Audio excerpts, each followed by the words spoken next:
অনেকেই বলে কোরআন এবং হাদিসের মধ্যে রোজা বলতে কিছু নাই, কোরআন এবং হাদিসের মধ্যে নামাজ বলতে কিছু নাই, তাহলে তোমরা রোজা এবং নামাজ রোজা রাখো কেন, নামাজ পড়ো কেন? তা আমরা বলি আসলেই কোরআন এবং হাদিসের মধ্যে রোজা এবং নামাজের কথা নাই, কিন্তু সওম এবং সালাতের কথা আছে। কথা বলেন ঠিক কিনা? এখন কেউ যদি বলে পানি খাওয়া যাবে না, কেন? কোরআনের মধ্যে পানি শব্দ নাই।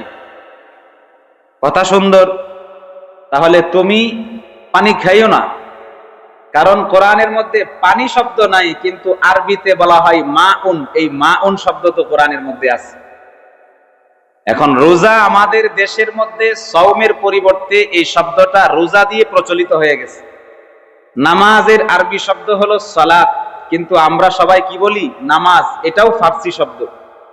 এক সময় ভারত উপমহাদেশে পারস্যদের, ইংরেজদের, এই পারস্যদের একটা আধিপত্য ছিল আজ থেকে বহু শত শত বছর পূর্বে, যার কারণে ফার্সি ভাষার একটা প্রভাব আমাদের ভাষার মধ্যে রয়ে গেছে। অনেক শব্দ, ফার্সি শব্দ বাংলাতে আছে, যার মধ্যে নামাজ এবং রোজা দুইটা শব্দ ফার্সি হওয়ার পরেও বাংলাতে প্রচলিত হয়ে গিয়েছে। এই কারণে আমরা সওম এই শব্দটাকে রোজা দিয়ে বলি, আর সালাত এই শব্দটাকে নামাজ দিয়ে বলি। তো নামাজ মানে যে কথা, সালাত মানে একই কথা, রোজা মানে যে কথা, সওম মানে একই কথা। এখন কেউ যদি বলে যে রোজা নাই, আমি রোজা রাখবো না, নামাজ নাই, আমি নামাজ পড়বো না, তাহলে তার মতো গাধা এই পৃথিবীর মধ্যে আর কেউ নাই। কারণ নামাজ এবং রোজা দুইটা হলো অন্য ভাষার শব্দ, যেটা আরবিতে সওম এবং সালাত একই জিনিস। আল্লাহ পাক রব্বুল আলামিন আমাদের সবাইকে সহি বুঝ দান করেন, সকলে বলি আমিন। সম্মানিত হাজিরিন, তাহলে এই রোজা, যেটাকে আরবিতে বলা হয় সওম, এর শাব্দিক অর্থ হলো, কিতাবের মধ্যে এসেছে তার শাব্দিক অর্থ আল ইমসাক। সওম এর শাব্দিক অর্থ বিরত থাকা। পারিভাষিকভাবে, ইসলামী পরিভাষায় সওম অথবা রোজার অর্থ হলো আল ইমসাকু আনিল আকলি ওয়াশ শুরবি ওয়াল জিমাই নাহারাম মা'আন নিয়্যাহ। ফজরের সময় থেকে নিয়ে সূর্যাস্ত পর্যন্ত, মাগরিব পর্যন্ত, এই লম্বা সময়ের মধ্যে নিয়তের সাথে তিন জিনিস থেকে বিরত থাকা। 1 নম্বর খাওয়া দাওয়া, 2 নম্বর পানাহার পান করা, 3 নম্বর স্ত্রীর সঙ্গে মিলিত হওয়া। এই 3টা জিনিস থেকে কোনো ব্যক্তি যদি রোজার নিয়তে ফজরের সময় থেকে নিয়ে মাগরিবের আগ পর্যন্ত রোজার নিয়তে বিরত থাকে, তাহলে সে কি? রোজাদার। তাহলে মনে রাখতে হবে, এইটা হলো মৌলিক সংজ্ঞা। তার মধ্যে আরো অনেক কাজ করা যাবে না, কিন্তু মৌলিক সংজ্ঞা হলো 3টা।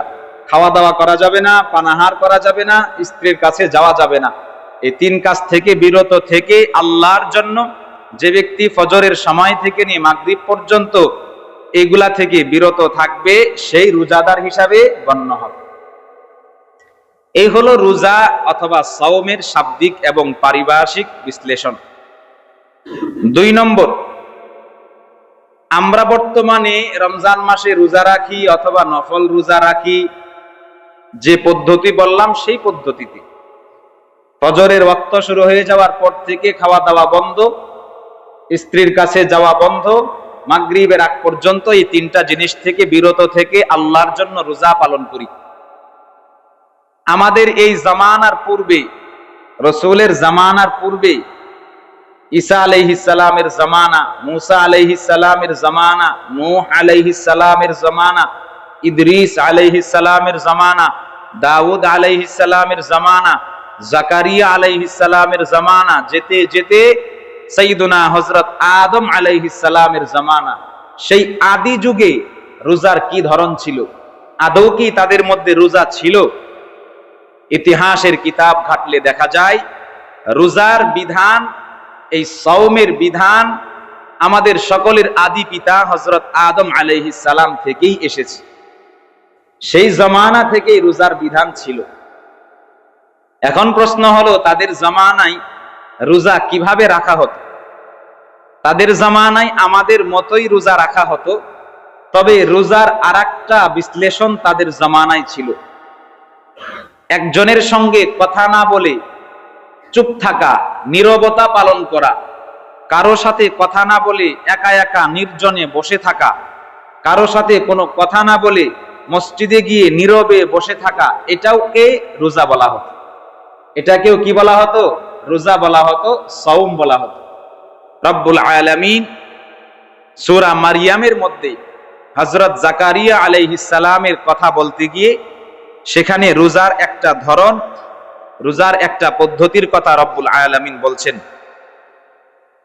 আল্লাহ পাক রব্বুল আলামিন বলেন, ক্বালা রাব্বি ইজআললি আয়া ক্বালা আয়াতুকা আল্লা তুকাল্লিমান নাসা সালাসা লায়ালিন সাওয়্যা।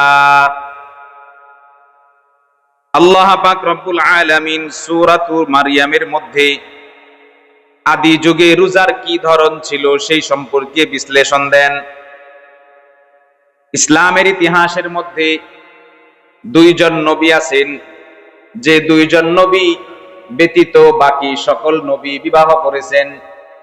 কেবলমাত্র দুইজন নবী বিবাহ করেন নাই। একজন নবীর নাম হলো হযরত ইয়াহইয়া আলাইহিস সালাম, বলেন কি নাম? দ্বিতীয় জন নবীর নাম হলো হযরত ঈসা আলাইহিস সালাম। এই দুইজন নবী ব্যতীত পৃথিবীর মধ্যে আল্লাহ পাক রব্বুল আলামিন যত নবী এবং রাসূল পাঠাইছেন সকলেই বিবাহ করেছিলেন। বিবাহিত সকল নবীদের মধ্যে আল্লাহ পাক রব্বুল আলামিন কেবলমাত্র দুইজন ব্যক্তিকে, দুইজন নবীকে বড় পরীক্ষা নিয়েছিলেন। দুইজন নবী তো বিবাহ করেন নাই, বাকি ১৬ লক্ষ নবী যতজন ছিলেন সবাই বিবাহ করেছিলেন। তাদের মধ্যে দুইজন নবীকে সন্তান না দিয়া রব্বুল আলামিন পরীক্ষা নিয়েছেন। বলেন কি দিয়া পরীক্ষা নিয়েছেন? এর মধ্যে এক নম্বর নবীর নাম হলো হযরত জাকারিয়া আলাইহিস সালাম। জাকারিয়া আলাইহিস সালাম বিবাহ করার পরই তার বয়স প্রায় ৯০ থেকে ৯২ বছর হয়ে গিয়েছিল। তখনও পর্যন্ত তার কোনো সন্তান হয় নাই। আল্লাহ পাক রব্বুল আলামিন তাকে সন্তান দেন নাই। আজকে সমাজের মধ্যে অনেক মানুষের সন্তান হয় না, যার কারণে বিবিকে দোষারোপ করে, বিবি তার স্বামীকে দোষারোপ করে, এভাবে দুইটা সম্পর্ক নষ্ট হয়ে যায়। কিন্তু মনে রাখতে হবে, সন্তান দেওয়া কিংবা না দেওয়ার মালিক যিনি, আওয়াজ দিয়া বলতে হবে তিনি কে? মুসলমান ইমানদার আল্লাহর গোলাম রব্বুল আলামিন কোরআনুল কারীমের মধ্যে সুন্দর করে সন্তান দেওয়া না দেওয়ার ব্যাপারে আলোচনা করেছেন। আল্লাহ পাক রব্বুল আলামিন কোরআনুল কারীমের মধ্যে বলেন, সন্তান দেওয়া না দেওয়ার মালিক হলাম আমি। রব্বুল আলামিন বলছেন সূরাতুশ শূরা, রব্বুল আলামিন ৫১ নম্বর আয়াতের মধ্যে বলেন, লিল্লাহি মুলকুস সামাওয়াতি ওয়াল আরদ, একমাত্র আসমান এবং জমিনের রাজত্ব যার, আওয়াজ দিয়া বলেন তিনি কে? রব্বুল আলামিন বলেন, ইয়াখলুকু মা ইয়াশা, তিনি যা ইচ্ছা তাই সৃষ্টি করতে পারেন, বাধা দেওয়ার কেউ আছে? রব্বুল আলামিন বলেন, ইয়াহাবু লিমান ইয়াশাউ ইনাসা ওয়া ইয়াহাবু লিমান ইয়াশাউ যুকুর। রব্বুল আলামিন ১ নম্বরে বলেন, আল্লাহ তাআলা যাকে ইচ্ছা তাকে কন্যা সন্তান দান করেন, আবার যাকে ইচ্ছা তাকে ছেলে সন্তান দান করেন। আও ইউযাউযুহুম যুকরানা ওয়া ইনাসা, ৩ নম্বরে যাকে ইচ্ছা তাকে ছেলে এবং মেয়ে দুইটাই দান করেন। ৪ নম্বরে ওয়ায়াজআলু মান ইয়াশাউ আকীমা, আবার যাকে ইচ্ছা তাকে বন্ধা বানায়া দেন, কোনো সন্তান দেন না। রব্বুল আলামিন ৪টা কথা এখানে বলে দিলেন। ১ নম্বরে কন্যা সন্তানের কথা বলেছেন, যাকে ইচ্ছা তাকে কন্যা সন্তান দান করেন, ছেলে দেন না। ২ নম্বরে যাকে ইচ্ছা তাকে ছেলে সন্তান দান করেন, কন্যা সন্তান দেন না। 3 নম্বরে রব্বুল আলামিন যাকে ইচ্ছা করেন তাকে দুইটাই দান করেন। 4 নম্বরে রব্বুল আলামিন যাকে ইচ্ছা করেন কোনো সন্তানই দেন না, তাকে বান্দা বানায়া দেন। মুসলমান ইমানদার, আল্লাহ পাক রব্বুল আলামিন সেই কথার প্রেক্ষিতে সকল নবী এবং রাসূলদের মধ্যে 2 জন নবী এবং রাসূলকে রব্বুল আলামিন সন্তান না দিয়া পরীক্ষা নিয়েছেন। তাদেরকে সন্তান রব্বুল আলামিন দেন নাই। 1 নম্বরে হযরত জাকারিয়া আলাইহিস সালাম, তাকে রব্বুল আলামিন কোনো সন্তান দেন নাই। যেতে যেতে যেতে যেতে 90-92 বছর হয়ে গেছে। হযরত জাকারিয়া আলাইহিস সালাম মসজিদের মধ্যে বসে শুধু কান্না করেন। এক পর্যায়ে রব্বুল আলামিনকে ডাকতেছেন। কিভাবে ডাকতে হয়? তিনি ডাক দিয়া বলেন, ইতনাদা রাব্বাহু নিদাআন খাফিয়া। রব্বুল আলামিনকে নির্জনে বসে নীরবে কান্নাকাটি করে ডাকতেছেন, ওগো আল্লাহ, ইন্নী ওয়াহানাল আযমু মিন্নী ওয়াশতাআলার রাসু শাইবান ওয়া লাম আকুম বিদুআইকা রাব্বি শাকিয়া। আমার চুলগুলা পেকে গিয়েছে, হাড্ডিগুলা নরম হয়ে গেছে, চামড়াগুলা কুঁচকে গেছে, দেখে আমার বয়স তো অনেক বেশি হয়ে গিয়েছে, শরীরের মধ্যে আগের মতো শক্তি নাই, বল নাই। রব্বুল আলামিন আপনি আমাকে একটা সন্তান দান করেন। ইয়ারিসুনি ওয়া ইয়ারিসু মিন আলি ইয়াকুব, যে সন্তানটা এসে আমার মিরাসের অধিকার হবে, যেটা আমার উত্তরাধিকার হবে, এমন একটা সন্তান আপনি দান করেন। এভাবে কান্না করতে করতে করতে করতে এক পর্যায়ে রব্বুল আলামিন হযরত জিবরাইল আলাইহিস সালামকে পাঠায়া দিলেন, জিবরাইল যাও, তুমি আমার বান্দা এবং আমার নবী হযরত জাকারিয়া আলাইহিস সালামের কাছে যাও। জিবরাইল আলাইহিস সালাম ওহী নিয়া চলে আসলেন, ঘোষণা দিতেছেন, ইয়া জাকারিয়া ইন্না নুবাশশিরুকা বিগুলামিন ইসমুহু ইয়াহইয়া লাম নাজআল লাহু মিন ক্বাবলু সামিয়্যা। হযরত জিবরাইল আলাইহিস সালাম আয়েশা বলতে লাগলেন, হে জাকারিয়া, রব্বুল আলামিন আপনাকে একটা ছেলে সন্তানের সুসংবাদ দিয়া দিবেন।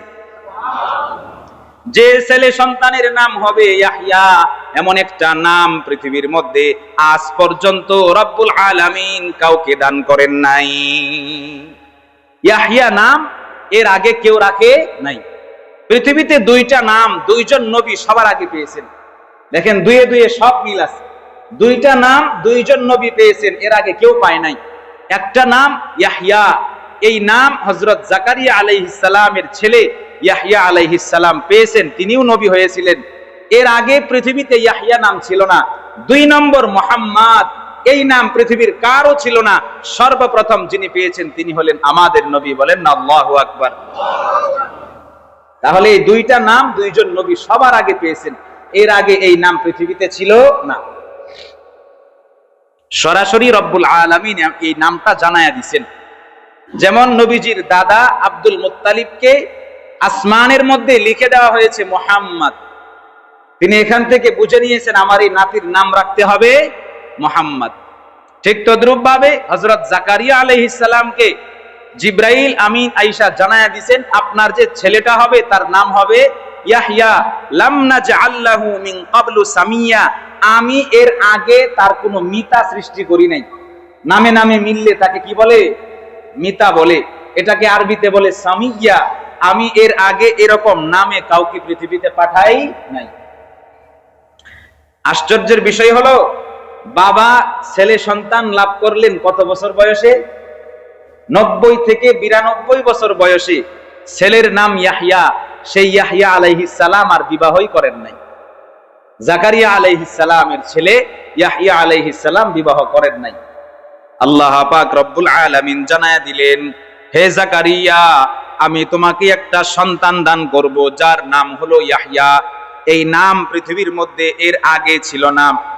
জাকারিয়া আলাইহিস সালাম আশ্চর্য হয়ে গেলেন, রব্বুল আলামিন, আমার তো অনেক বয়স হয়ে গিয়েছে এবং আমার স্ত্রী বন্দা হিসাবে পরিণত হয়েছে, বয়স 85 বছর, সন্তান ধারণ করার মতো তার কোনো ক্ষমতা নাই, তাহলে এটা কিভাবে হবে?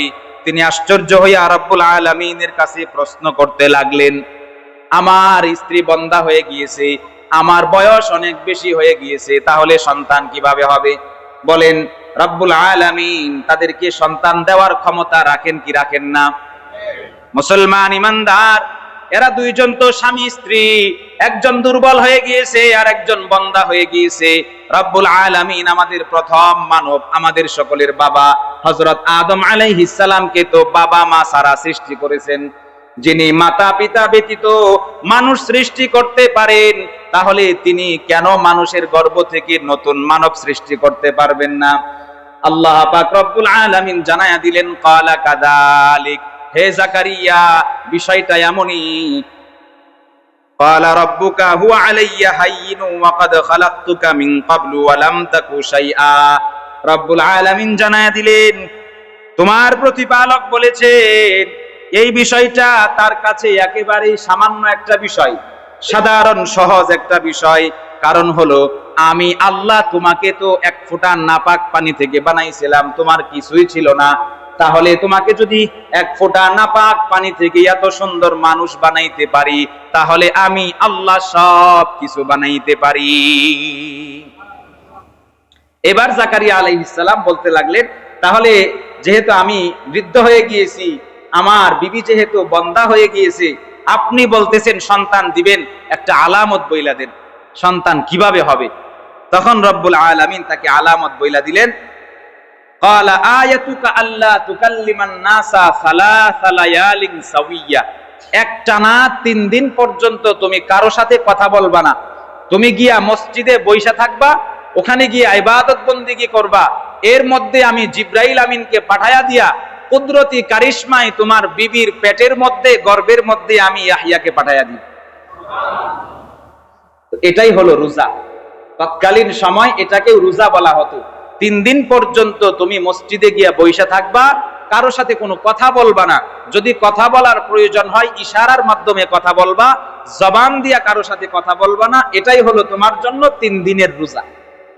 তাহলে বোঝা গেল আদি যুগে কারো সাথে কথা না বলে মসজিদে গিয়ে আল্লাহ পাক রব্বুল আলামিনের ধ্যানমগ্নে বসে থাকাকে কি বলা হতো? রোজা বলা হতো। 2 নম্বর উদাহরণ, যেটা হযরত মারইয়াম আলাইহাস সালামের ক্ষেত্রে হয়েছে, এই সূরার মধ্যে এসেছে, লম্বা ইতিহাস। সেখানে আল্লাহ পাক রব্বুল আলামিন হযরত মারইয়াম আলাইহিস সালামের গর্ভে যে নবীকে পাঠাইছিলেন তার নাম কি? ঈসা আলাইহিস সালাম। আমাদের নবীর আগের নবী, শেষ নবীর আগের নবী হযরত ঈসা আলাইহিস সালাম। আল্লাহ পাক রব্বুল আলামিন তাকে কিভাবে পাঠাইছেন? হযরত মারইয়াম আলাইহাস সালাম গোসল করার জন্য, আগের যুগে তো এরকম আমাদের মতো যেরকম বাসাবাড়ির ভিতরে সুন্দর করে বানানো টাইলস করা টয়লেট, ওযুখানা, গোসলখানা এরকম ছিল না। আগের যুগে গোসল করার জন্য বাহিরে যাওয়া লাগতো। সেখানে কল ছিল, কলের চতুর্পাশে পর্দা দিয়ে, টিন দিয়ে, বিভিন্ন গাছগাছালির পাতা দিয়ে বেড়া দেওয়া হতো, তারপরে গোসল করা হতো। হযরত মারইয়াম আলাইহাস সালাম গোসল করার জন্য কাপড় চোপড় সাবান নিয়ে বের হইলেন, গোসল করবেন। গোসলখানায় কল পারে গিয়া চতুর্দিকে পর্দা টানাইলেন। এখন তিনি পানি ঢালবেন, তিনি কাপড় চোপড় কিছুটা সরাইলেন, পানি ঢালবেন। এমন সময় সুন্দর একটা সুপুরুষের আকৃতিতে, সুদর্শন পুরুষের আকৃতিতে হযরত জিবরাইল আলাইহিস সালাম এই বাথরুমের মধ্যে কল পারে আয়েশা আগমন করলেন।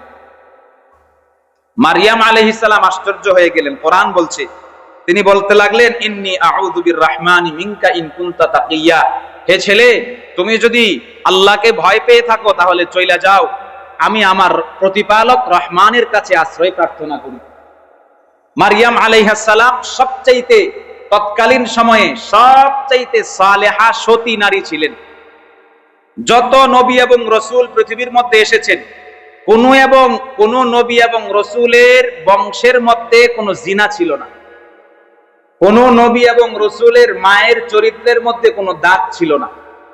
রব্বুল আলামিন পৃথিবীবাসীকে এটা বুঝাইতে চাইলেন যে আমি আমার মনোনয়নকৃত, আমি আমার বাছাইকৃত নবীদেরকে যেভাবে মায়ের উত্তম পেটের মধ্যে পাঠিয়েছি, পৃথিবীর মধ্যে কোনো মা যদি এরকম নবীদের মায়ের মতো পরহেজগার, মুত্তাকি, সালেহা, সতী হতে পারে, তাহলে তার গর্ভ থেকেও পৃথিবীর মধ্যে মণি মুক্তা রচিত হবে।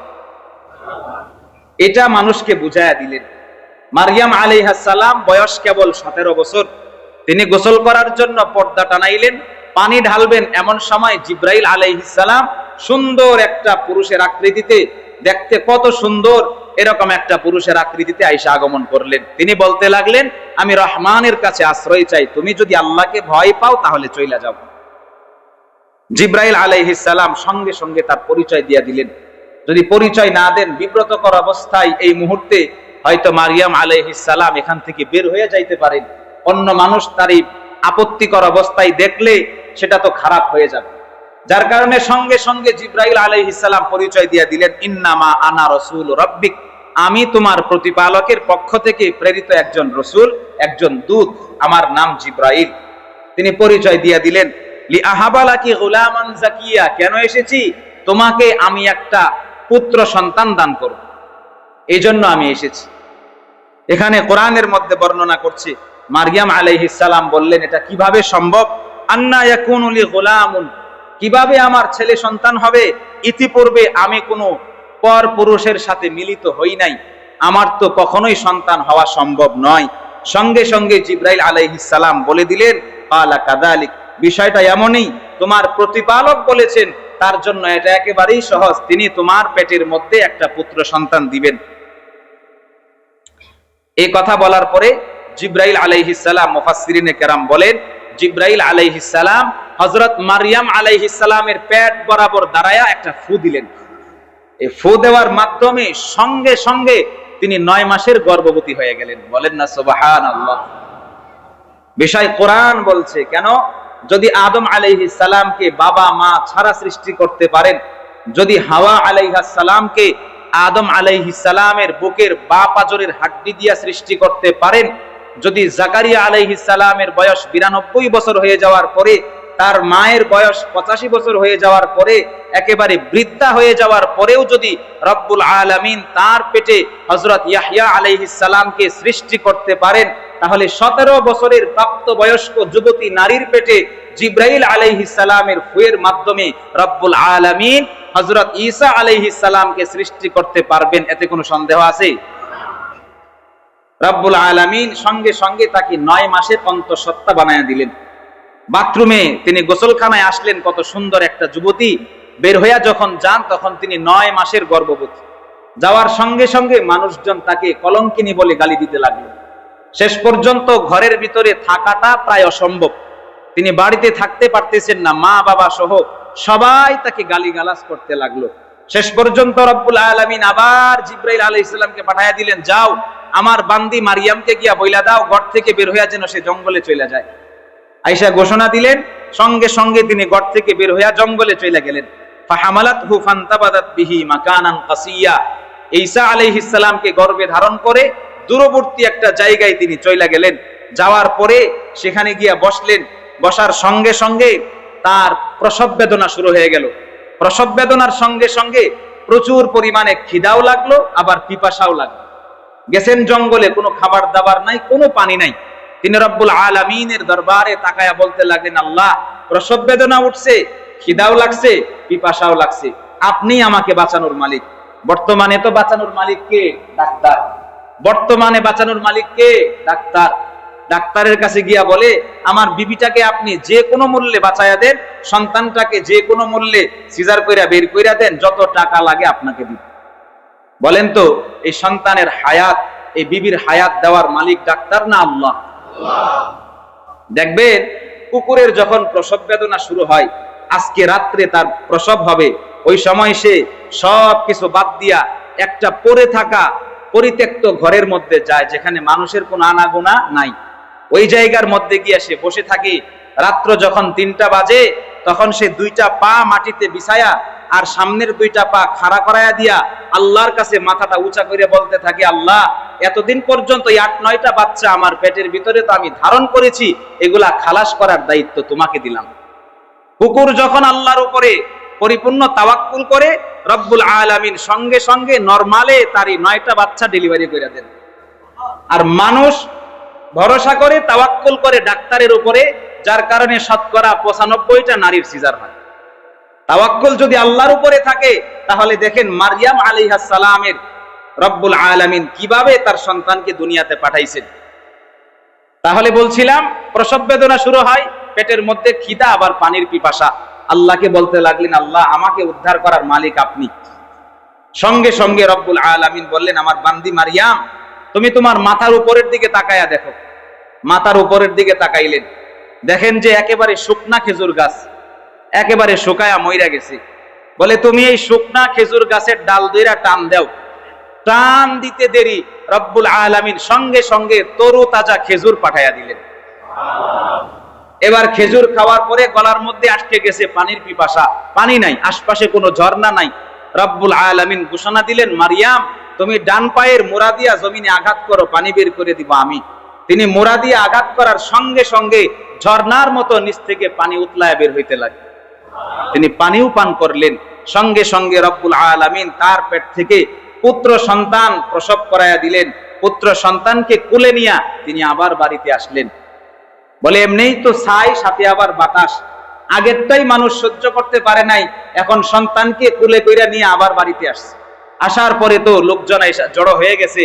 জড়ো হয়ে যাওয়ার পরে সবাই বলতে লাগলো, হে মারিয়াম তুমি তো কলঙ্কিনী, তুমি একেবারেই কলঙ্কিনী। ইয়া উখতা হারুন, মা কানা আবুকি ইমরা সাউই ওয়া মা কানাত উম্মুকি বাগিয়া। তোমার বাবা ছিলেন ভালো মানুষ, তোমার মা ছিলেন ভালো মানুষ, তুমি কোত্থেকে এরকম কলঙ্কিনী হয়ে আসছো? এভাবে যখন তাকে অপবাদ দিতে লাগলো, অপবাদ দিতে লাগলো, এক পর্যায়ে লোকেরা বলল, বলো তোমার এই সন্তানের পরিচয় কি? মারিয়াম আলাইহিস সালামের কাছে জিবরাইল আলাইহিস সালাম চলে আসলেন।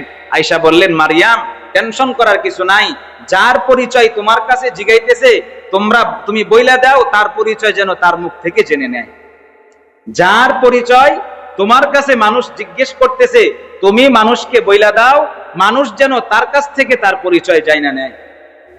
বয়স এখনো একদিনও হয় নাই, হাফ বেলা বয়স, এখনো পর্যন্ত চোখ ভালো করে খুলতে পারে না, ছোট্ট শিশু।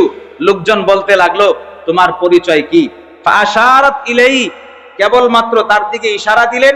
লোকজন বলল, আমরা কিভাবে এই ছোট্ট শিশুর সাথে কথা বলবো? মানুষের এই কথা বলতে দেরি রব্বুল আলামিন ঈসা আলাইহিস সালামের জবান খুলে দিলেন।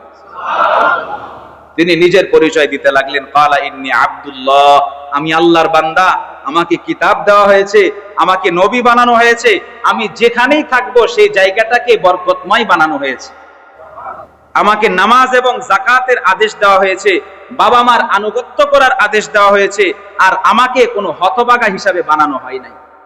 এভাবে যখন বলতে লাগলো, লোকজন এবার আশ্বস্ত হয়ে গেল, বিশ্বাস করে নিল, রে এ তো কোনো সাধারণ বালক নয়, এ তো হবে আমাদের শেষ নবী যে মুহাম্মদ সাল্লাল্লাহু আলাইহি ওয়াসাল্লাম, তার আগের নবী হযরত ঈসা আলাইহিস সালাম। মুসলমান ইমানদার, এখানে এই কথাই বললাম যে মারিয়াম আলাইহিস সালাম যখন জঙ্গলে গিয়েছিলেন, আল্লাহ তাআলা তাকে বলেছিলেন, তুমি সেখানে 3 দিন অবস্থান করবা। 3 দিনের মধ্যে কোনো মানুষ যদি তোমাকে জিজ্ঞাসা করে তুমি কে, কেন এসেছো, তাহলে তুমি কোনো উত্তর দিবা না, শুধু ইশারার মাধ্যমে কথা বলবা। এই 3 দিন কথা না বলে তুমি চুপ থাকবা, আমি আল্লাহর ধ্যানমগ্নে থাকবা, এটাকেই রোজা বলা হয়। তাহলে আদি যুগে রোজা ছিল কারো সাথে কথা না বলে চুপ করে বসে থাকা, চুপ করে রব্বুল আলামিনের ধ্যানমগ্নে থাকা। যেখানে দেখলাম হযরত জাকারিয়া আলাইহিস সালাম 3 দিন নীরব ছিলেন, সেটাকেও রোজা বলা হয়। আবার এখানে তিনি নিজে স্পষ্ট বলছেন, ফাইম্মা তারাইন্না মিনাল বাশারি আহাদান ফাকুলি ইন্নী নাযারতু লিররহমানি সাওমা, আমি রহমানের জন্য সাওম পালন করছি, রোজা পালন করছি। তো মেরে মুহতারাম ভাইও, হযরত ঈসা আলাইহিস সালামকে আল্লাহ পাক রব্বুল আলামিন হযরত মারিয়াম আলাইহিস সালাম আর গর্ভের মধ্যে পাঠায়া দিলেন। একেবারে শিশু বয়সে তিনি কথা বললেন। ইতিহাসের মধ্যে পাওয়া যায় 6 জন ছোট্ট সন্তান, যাদের বয়স একদিনও হয় নাই, 6 জন ছোট্ট শিশু, 6 জন দুনিয়াতে 6 জন ছোট্ট শিশু শৈশবেই কথা বলেছেন। এর মধ্যে একজন হলেন হযরত ঈসা আলাইহিস সালাম। আল্লাহ পাক রব্বুল আলামিন আমাদের সবাইকে এই সামনে রোজা মাস রমজানের মাসে সবগুলো রোজাকে সুন্দরভাবে পালন করার তৌফিক দান করেন, সকলে বলি আমিন। প্রত্যেকটা মুমিন মুসলমানের এক একটা সওয়াবকে 70 থেকে 700 গুণে পরিণত করেন। সেই রমজান মাস আমাদের মাঝে দীর্ঘ 11 মাস পরে আসতে যাচ্ছে। সেই লক্ষ্যে আমরা আজকের এই জুমায় রমজান মাসের রোজার ইতিহাস, সংক্ষিপ্ত বিশ্লেষণ, ধারাবাহিকভাবে রোজা রাখলে কি উপকার, কি পুরস্কার, না রাখলে কি ভয়ঙ্কর শাস্তি। রমজান মাস, এই মাসের মর্যাদা এবং মর্তবা কত বেশি, এই সম্পর্কে আমরা ধারাবাহিকভাবে আলোচনা করতে থাকবো ইনশাআল্লাহ। আল্লাহ পাক রব্বুল আলামিন সকল আলোচনার মধ্য দিয়ে আমাদের সবাইকে যেন রমজানের প্রত্যেকটা রোজা সুন্দরভাবে যেভাবে রাখার নির্দেশ কোরআন এবং হাদিসের মধ্যে দেওয়া হয়েছে, যেভাবে রোজাগুলো রেখেছিলেন সাহাবায়ে কেরাম, সেভাবে যেন আমরা রমজানের রোজাগুলো রাখতে পারি। মহান রব্বুল আলামিন আমাদের সবাইকে তৌফিক দান করেন, সকলে বলি আমিন। সম্মানিত হাজিরিন, এই যে আমরা বলি রোজা, এই রোজার শাব্দিক এবং পারিভাষিক বিশ্লেষণ কি? আমরা বলি রোজা, এই রোজা শব্দটা আসলে আরবি শব্দ নয়, বাংলা শব্দ নয়, বরং এই শব্দটা কোন ভাষার? ফার্সি। এই রোজা শব্দটা ফার্সি ভাষা থেকে এসেছে, যার অর্থ উপবাস করা, না খেয়ে থাকা, এটাকে বলে রোজা, যেটার আরবিতে শব্দ হলো আস-সাওম। বলেন কি শব্দ? হাদিসের মধ্যে এসেছে বুনিয়াল ইসলামু আলা খামসিন শাহাদাতি আল্লা ইলাহা ইল্লাল্লাহ ওয়া আন্না মুহাম্মাদান রাসূলুল্লাহ ওয়া ইকামিস সালাহ ওয়া ইতাইজ যাকাত ওয়া সাওমি রমাদান ওয়া হজ্জিল বাইতি মান ইসতাতাআ ইলাইহি সাবিলা। ইসলাম ধর্মটার পাঁচটা খুঁটি আছে, পাঁচটা পিলার আছে। এক নম্বরে আল্লাহকে রব হিসাবে সাক্ষী দেওয়া, নবীজিকে শেষ নবী হিসাবে মেনে নেওয়া, এটা হলো এক নম্বর তাওহীদ এবং রিসালাত। দুই নম্বর নামাজ, তিন নম্বর যাকাত, চার নম্বর রমজান মাসের রোজা, পাঁচ নম্বর আল্লাহর ঘর জিয়ারত করা তথা হজ করা। তো চার নম্বরে বলা হয়েছে ওয়া সাওমি রমাদান, রমজানের সাওম, রোজা। তাহলে আরবিতে রোজার শব্দ হলো আস-সাওম। আমরা যে রোজা বলি, এটা মূলত কোন ভাষার শব্দ? ফার্সি ভাষার শব্দ। অনেকেই বলে